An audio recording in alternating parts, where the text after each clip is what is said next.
La cérémonie qui nous réunit aujourd'hui ne célèbre pas un souvenir. Elle consacre un acte de vérité. La remise officielle du livre blanc sur le massacre de Thiaroye, survenu le 1er décembre 1944, est un moment d'histoire et de conscience.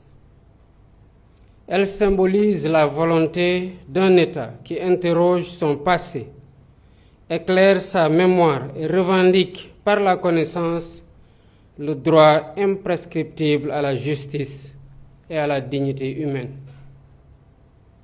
En cet instant solennel, nous ne faisons pas que recevoir un document.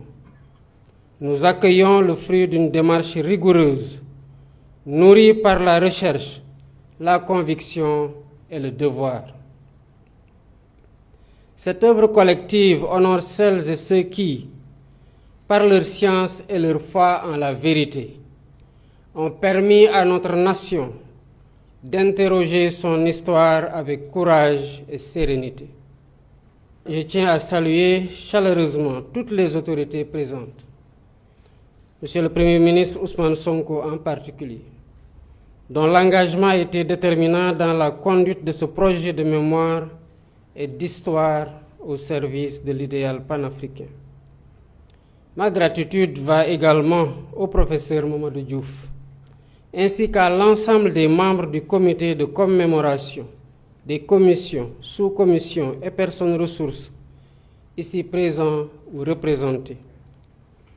Votre rigueur intellectuelle et votre dévouement exemplaire ont été des repères dans notre quête de vérité. Vous avez permis à notre nation de mieux explorer son passé, tout en ouvrant des espaces de collaboration avec les pays qui partagent cette histoire tragique.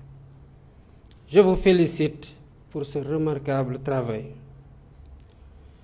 L'année 2024 a marqué un tournant décisif dans notre mémoire collective.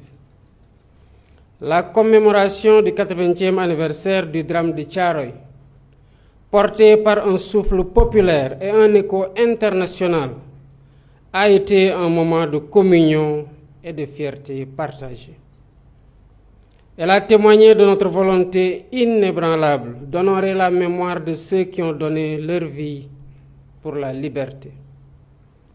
La présence fraternelle de nos pays amis a renforcé notre engagement commun vers la vérité, la justice et la réconciliation.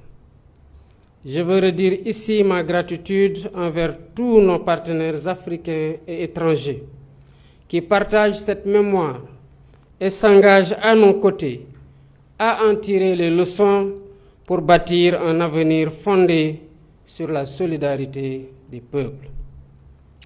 Mesdames, Messieurs, grâce à la mise en œuvre diligente des directives présidentielles, le livre blanc que nous recevons aujourd'hui constitue une étape décisive dans la réhabilitation de la vérité historique. Ce document représente bien plus qu'un simple rapport. C'est un récit par nous et pour nous-mêmes, fondé sur des faits tangibles, puisés dans les archives que nous détenons ici et en France. Ce récit est également le résultat d'un refus, celui de ne pas accepter que notre histoire nous soit enseignée par d'autres sources que les nôtres. Je dois cependant exprimer une certaine amertume que la coopération attendue de la République française dans la mise à disposition complète des archives n'a pas toujours été à la hauteur de nos espérances. Mais cette réserve n'a en rien entamé notre détermination à faire toute la lumière sur cette tragédie dans la collaboration avec l'ancienne puissance coloniale. Je porte une attention particulière aux recommandations formulées dans ce livre blanc.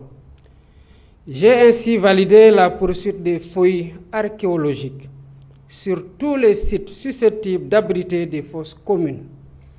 La vérité historique ne se décrète pas, elle se découvre, excavation après excavation, jusqu'à la dernière pierre soulevée. Que la mémoire des tirailleurs africains demeure une lumière dans la conscience de notre continent, qu'elle inspire les générations futures et présentes à bâtir cette aube africaine de paix, de justice et de fraternité si magnifiquement chantée par Keïta Fodéba et Léopold Sédar Senghor. Car la mémoire n'a de sens que si elle féconde le présent et prépare l'avenir. Je vous remercie de votre attention.